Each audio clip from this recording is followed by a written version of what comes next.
We move on now to the urgent salvage and recovery efforts in Baltimore. These massive cranes are now being used to remove wreckage from the Francis Scott Key Bridge. Crews are working around the clock after the deadly bridge disaster.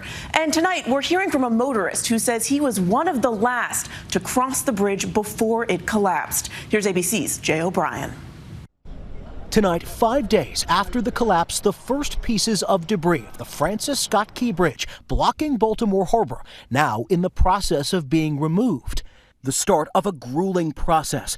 Divers and other crews preparing to cut up pieces of the tangled steel to be lifted out of the water. That task made more difficult by dangerous debris. Sharp metal and electrical wires sent flying when that container ship lost power, colliding with the bridge. We're talking about wreckage. We're talking about pieces of the Key Bridge that are in the water. State leaders unable to say when the closed port tied to 8,000 jobs will reopen, saying their focus is on recovering the bodies of 4 missing construction workers presumed dead. That blocked off vital roadway, leaving people like Larry DeSantis, the head baker at Herman's Bakery, in the lurch. Every day for 16 years, Larry taking the Key Bridge back and forth, commuting in the overnight hours between his 2 jobs. Larry telling us he was one of the last people to cross that bridge just before its collapse. What was it like seeing that video?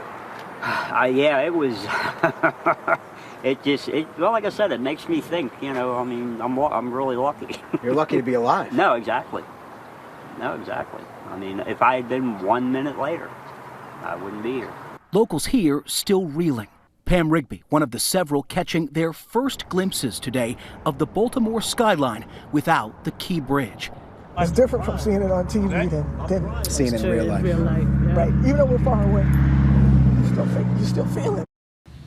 This collapse having such a huge impact on this community. Jay O'Brien joins us live from the Francis Scott Key Bridge.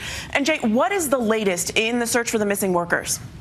Mary, the remains of 2 of those construction workers have been recovered, but divers have had to temporarily suspend the search for the others because of how dangerous officials say conditions have been out here on the water right now. Clearing all of this remaining debris is essential to that ongoing search effort. Mary? And we, of course, are thinking of their families tonight. Jay, thank you. And tune into This Week tomorrow morning. Martha Raddatz speaks with Maryland Senator Chris Van Hollen about those recovery efforts in Baltimore. Hi, everyone. George Stephanopoulos here. Thanks for checking out the ABC News YouTube channel. If you'd like to get more videos, show highlights, and watch live event coverage, click on the right over here to subscribe to our channel. And don't forget to download the ABC News app for breaking news alerts. Thanks for watching.